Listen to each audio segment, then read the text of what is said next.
Gito writes, can you see Katie saying Maggie's lines in TDK or Edward saying Mark's in the Avengers? Does recasting change characters at all? I think when you're making your characters, you do have to take into consideration who's saying them. When you first write the dialogue, most of the time you don't know who it is, but sometimes you tailor it to the actor. But the most important thing is that, once again, the script is not there to serve the actors are there to serve the script. It's the actor's job to bring those lines to life. You guys? Yeah, I just want to say, like with Mystique, I loved Rebecca Romijn, and then when Jennifer Lawrence was cast, I felt it was a miscast. I actually kind of changed my mind with Days of Future Past because I thought she really stepped into the role physically. Yeah. But it also is about physicality. It's not just what you say or the words on the page. I would say Dumbledore changing in Harry Potter was a horrible thing because the main actor died. Yeah. They had to replace him, and they replaced him with someone who physically looked different, but still maintained that presence. Yeah, and I don't think they changed any of the dialogue because they had a different actor. No doubt. All right, what's next? Charlie Crisp writes, who would you guys like to see as a villain in the next, if there is one, solo Batman film? Well, I mean, we all want to see. I mean, I've said this before. I'd love to see KG Beast. Of course, I'd be excited if there was actually a Joker. Don't believe the rumor going around this morning, by the way, of Adrian Brody being the Joker. Don't believe it. But anyway, yeah. Anything off the top of your head? Boy, I would like to see a new version of the Riddler. Yeah, I was going to say, or the Penguin also, because, I mean, I love Danny DeVito, but it would be cool to see what we could do now with something darker and a little less comical. Yeah. All right, what's next? Mia Maxima Culpa writes, who do you think was more visually stunning, Smaug in The Hobbit or Godzilla? Ooh, oh, that's a good question. I'm going to say Smaug, but only because there was also personality to it and all that kind of stuff. Godzilla looked awesome. But I'm going to give the nod to Smaug.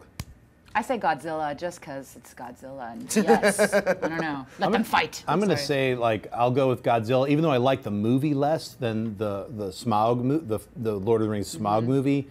I just found that Smog was overused for me. Like he never even burned one of the dwarves. Nobody even got damaged. Godzilla caused massive damage, and he looked cooler. I think so. All right, let's say a couple more. Asmin K writes, question, can we see Ben Affleck directing some other comic book movies other than Batman? Not if they're not going to be in the same cinematic universe. Like I wouldn't lose my mind over it if they said, oh, Ben Affleck's also going to direct the Aquaman movie. What I would think would be completely out of left field is if, oh, Ben Affleck is now going to do Ant-Man. Since Edgar Wright has departed. That would be weird, but if he stays within that cinematic universe that he's working in already anyway, I wouldn't be surprised with that. Yeah, I'd like to see him jump into that again and try his hand at it, comic book movies. I think it'd be weird if he took over the Daredevil. Now that Drew Goddard left, I'm not going to play Daredevil. I'm just going to oversee it and show it. Even though they got the Spartacus showrunner. Stephen tonight? Yeah. You know what? Ben Affleck's going to be really busy for the next 10 years doing superhero stuff as Batman and maybe directing the Batman movie. So I don't see, I'm sure he'll do other stuff after the 10 years. All right, what's next? Isaac O writes, could we ever see a Young Justice or a Teen Titans movie? No. Guys? Nope. No. Okay, what's next? Raymond writes, do you guys think we could get a Chef Gordan Ramsay biopic film? Oh. I'd be interested in that, come to think of it. Awesome. I think that would actually be so really fantastic. interesting. We were talking about that. John's him? he's in a Kitchen Nightmare. I am in an episode of Kitchen Nightmares, actually. I've met Maybe Gordon that's why Ramsay. they asked the question. Here's the thing. Who do you get to play Gordon Ramsay? That's what I was Gordon gonna Ramsay. say. You have to get Gordon Ramsay. He's awesome. As himself? I even watched what's the weird show that where he goes to people's hotels? The hotels.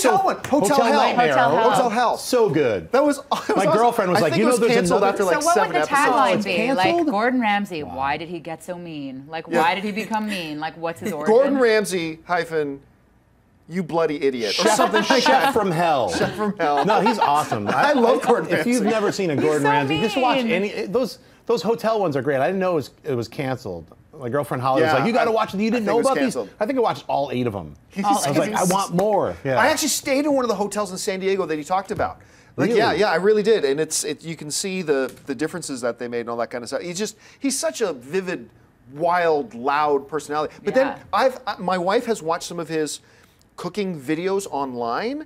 And that he does from home, and he often does them with his children and his whatever. Totally different guy. It's a persona. Yeah, Right. but then once he gets in and starts, mean. but I'm telling you, I was on that episode of Kitchen Nightmares, and you could see when the cameras weren't even on him, There were no cameras on him, and he's in the back with the owners and the chef, and like, blah, blah, blah, Wow. blah, blah, like totally on them. Well, because they deserve it. I mean, when you see, like, when they open that kitchen door and there's a rotting, festering food, he's like, scooping it out. Look at this. Look at this. Like, it's like, yeah, show them. I can't believe we've probably eaten there. Yeah, it's all right, it's let's, awesome. Okay, we're getting off on a tangent here. Let's take one more from the Twitter stream. Nicholas Sergi writes, has any film offended you?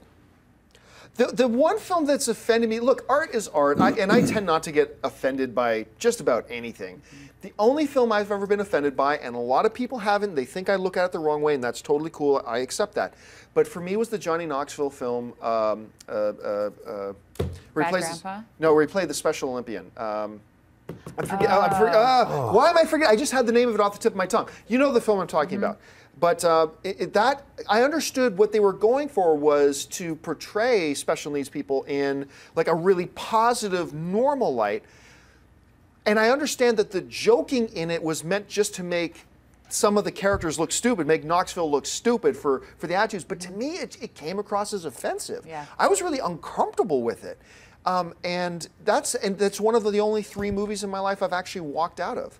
Was that one. So yeah, that was me. Have you guys ever been offended by a film? I was offended by, there was an Eli Roth horror movie that came out where there's a huge earthquake in Chile last year. That was recent. That was just I saw recent. that. Aftershock. Yeah, Aftershock. There was some, I'm not going to get into it for people who haven't seen it because I don't want to spoil it, but there was some brutality in that movie that I thought was unnecessary and just offensive. By the way, I've been reminded that the name of the Johnny Knoxville movie was The Ringer. The Ringer. Oh, right. What about you, Chef? Ever offended? Well, offended. I mean, you know what? I can take a lot. When like I'll be watching a movie and hating it, and if I'm with someone, I'm like I'll start talking about it with them. Usually, I'll go see a movie that I'm not excited about in the afternoon, so I'm not bothering people. I never talk in theaters unless I'm by myself or with a small group of people.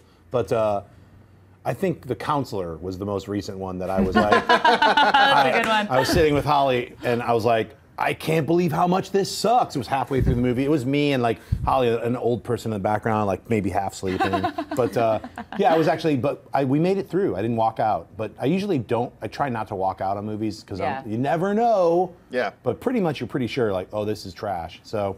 Hey everyone, if you liked this video, click that thumbs up button and make sure to subscribe to our AMC Movie News YouTube channel. It's free and helps you stay up to date with all the latest movie news, as well as our daily AMC movie talk show.